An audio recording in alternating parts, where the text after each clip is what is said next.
Good morning, Ray. Hey, good morning, Heather. How are you today?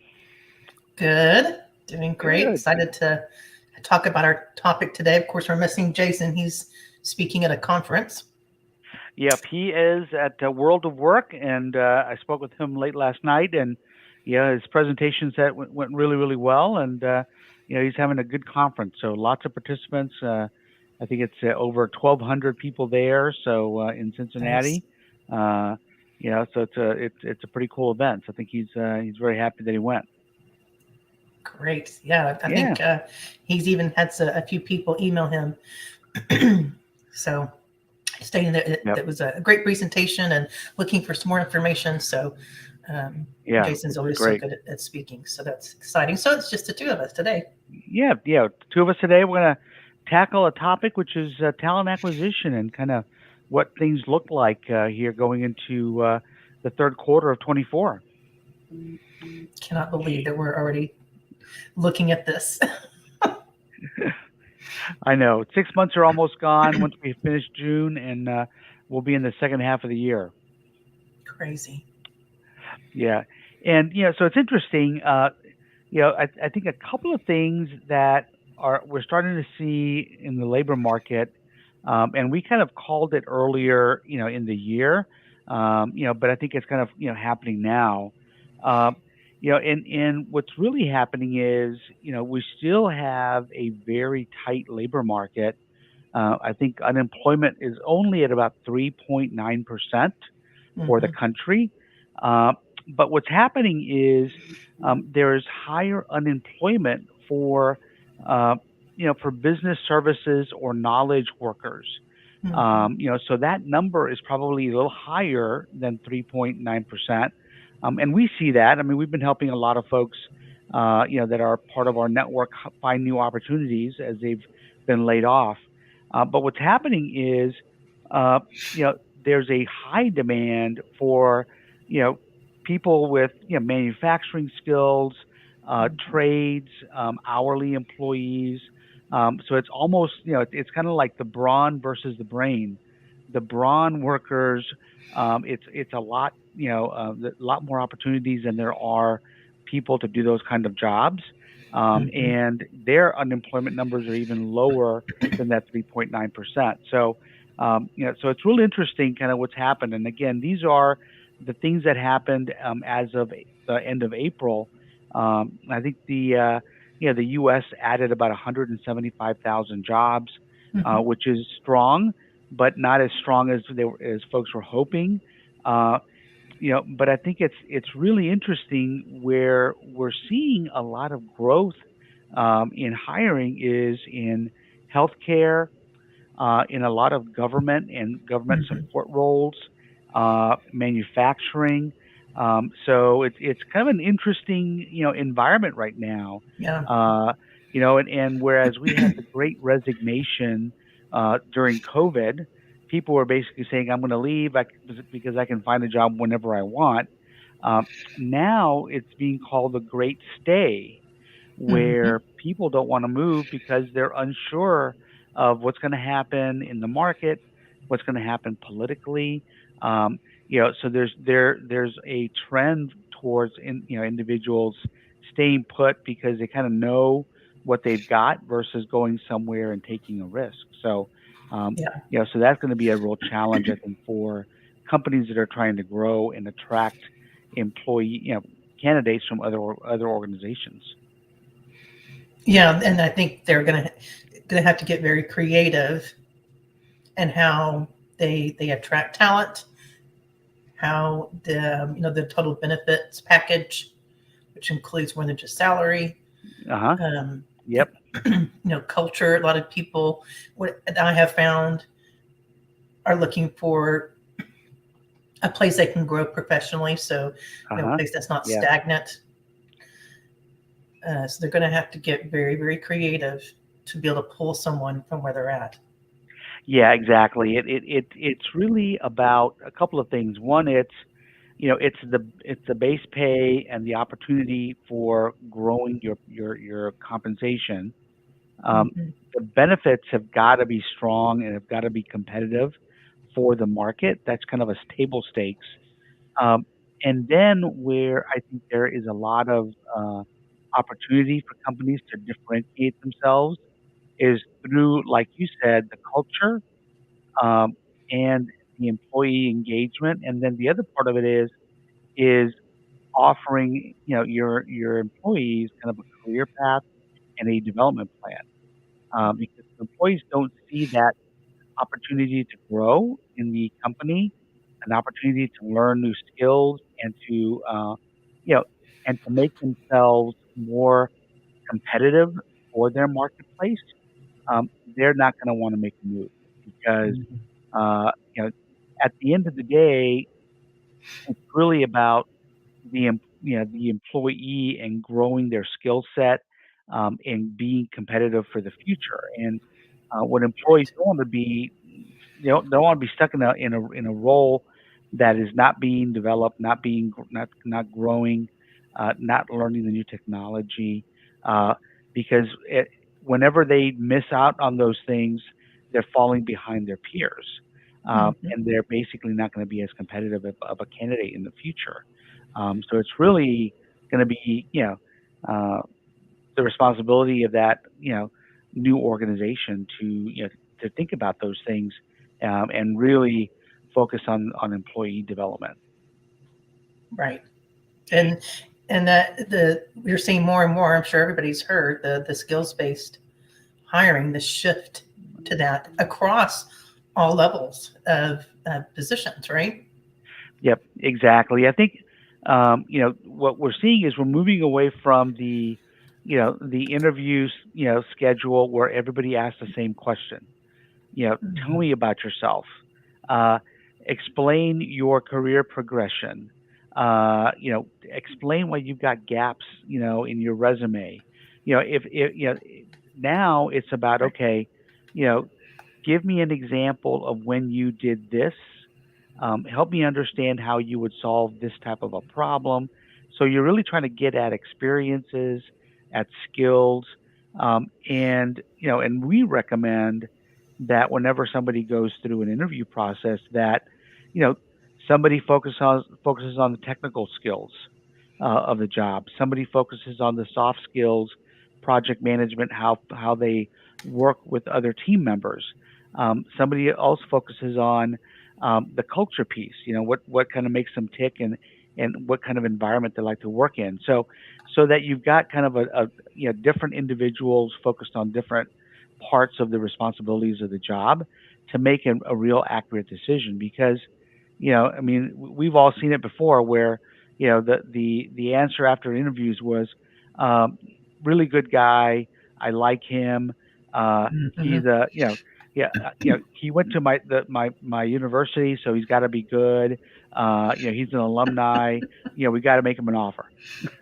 you know, Right. and And it's you're like, well, can no. he really do the job compared to these other candidates? Who Mhm. maybe didn't go to the same university you did, but have better skills and a better track record. So it's really about you know trying to find the individual who's got those skills and experiences that can kind of come in and do the job.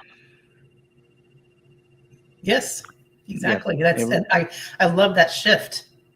Yeah, it's a great shift. I think more and more organizations are moving in that direction, Hmm. um, and I think also so many organizations during COVID went a little bit crazy on hiring people and over hiring, and in some cases overpaying for certain roles. That now things are becoming a little bit more normalized in the Mhm. market. Uh, so I think what we're seeing is organizations are becoming much more uh, you know, uh, picky about the roles they want to open and to find outside candidates. And because there's less jobs, they want to make sure that whoever they hire are the best candidates that fit the right profile for the organization for success. Um, I think organizations are also very, very focused on uh, mobility internally, on growing their own talent, Mhm. and finding opportunities for their people inside the company, and looking there first before they start looking for outside talent. Uh, because if somebody is 75% there for an open position, there's no reason why that person shouldn't be given the opportunity with coaching and feedback, to get to 100% very, very quickly, and give them the opportunity to do the job. And guess what? Now you've promoted somebody, their level of kind of engagement with the organization and trust in the company and sticking around long term is going to be much better. So I think that's the other part that's really happening too, is organizations really are looking internally first, before going outside, because I think that's just the right thing to do for your internal Yes. talent. I agree. I've always agreed with that Yep. methodology. Yeah. Now, And yeah, on the same go ahead. token, just because someone is, I think people learn this the hard way, just because someone is really good at doing a particular job doesn't mean they would be a good leader. So, Correct. Yeah. how many times have we all made that mistake, right? Exactly. Exactly. And we work with a lot of our clients to help correct some of those situations where a great salesperson all of a sudden became the sales manager and doesn't really know how to do that. They've never been trained. They have no idea what leading a team looks like other than themselves. Right. Having to depend on others, to make their commission. It's really tough.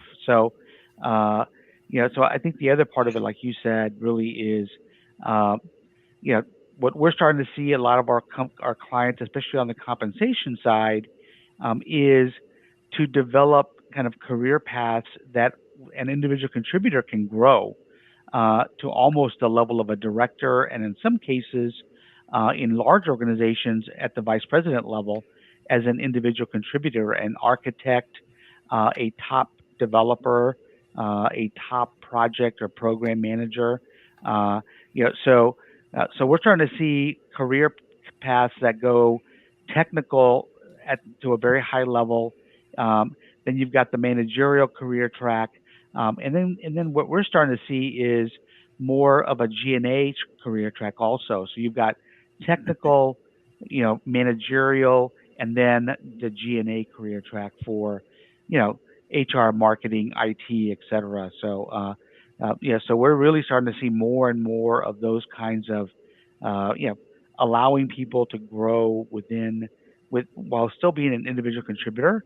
Not necessarily the only way to grow is to go into a, Right. a manager or director job. So that's Exactly. a big, big trend that we're starting to see. So let's Yeah. share with our audience how we can help, especially with the changes that we've seen so far this year and the outlook that we're seeing for the rest of the year. Yeah. So a couple of things that we're seeing, because organizations are becoming much more, um, you know, very, very, critical of adding new headcount. They added headcount, they reduced headcount. Now to add Mhm. again is becoming a real challenge for them.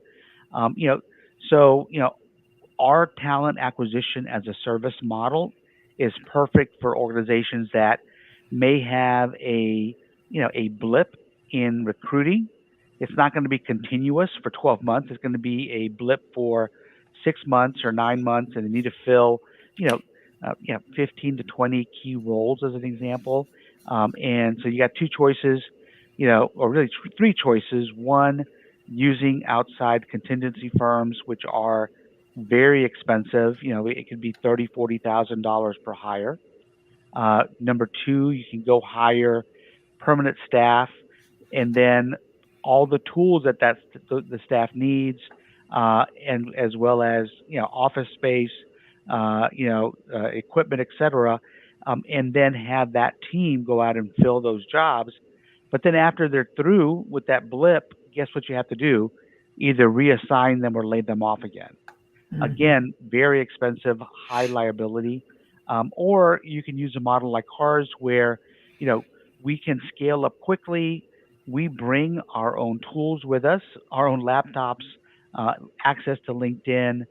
We even have some AI recruiter tools like Find Which So is we awesome. bring all that with us, and then we can quickly, work like and from an external candidate perspective, we are the company. We have an email. We look and sound and talk just like the company and represent the company in the market, and fill those jobs. And as an example, in 23, we hired over 45 positions for two separate companies that did that. They had a blip. They brought us in. We were able to basically work ourselves out of a job and hire those people. And now they're bringing us back for onesie twosie hires as they need them. But again, the model that we've got, instead of it costing you $30,000 or $40,000 per hire, we've been hiring people with our model at under $10,000 per hire.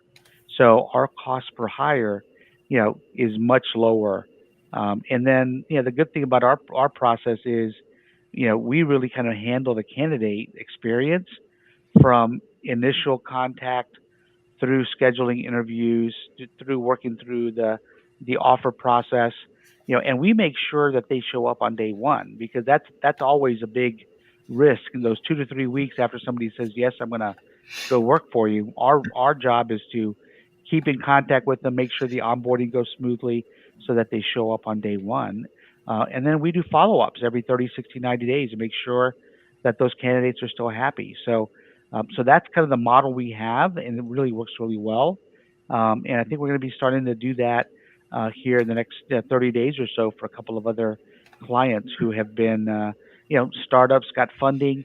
Now they need to staff up, and we're going to be their talent acquisition team. So that's kind of how we can help. We think we've got a great model, but not only that, we've got our part is our recruiters and coordinators are fantastic, and they do just a great job. They're very committed to the success of the company, and making sure that, yeah, exactly, it's efficient. We work well with our hiring managers. We coordinate, with those candidates and make sure that their experience is positive. And then we report, what the funnel looks like on a week-to-week basis, so that the HR leader can go to their team and say, here's the activity that's happened, for all our positions. And, they can feel comfortable that we're moving towards getting higher, which is what's important. So yeah, so I think we got a great model, and we'd love to talk to you about it. Clearly, it's not, we don't want to replace your internal, TA team, but we can clearly help augment that, and make sure that that the HR function is providing great service to their clients. And you can reach us in a variety of ways. We're on LinkedIn. You can give us a call, or you can shoot us an email. We got our email scrolling at the bottom. My email is heather.simmons@thrivehrconsulting.com, Jason at thrivehrconsulting.com, and then Ray, what's your email? Yeah, Ray, REY at thrivehrconsulting.com. Please reach out to us. You can also, find our contact numbers, our cell numbers, as well as the 800-888 number.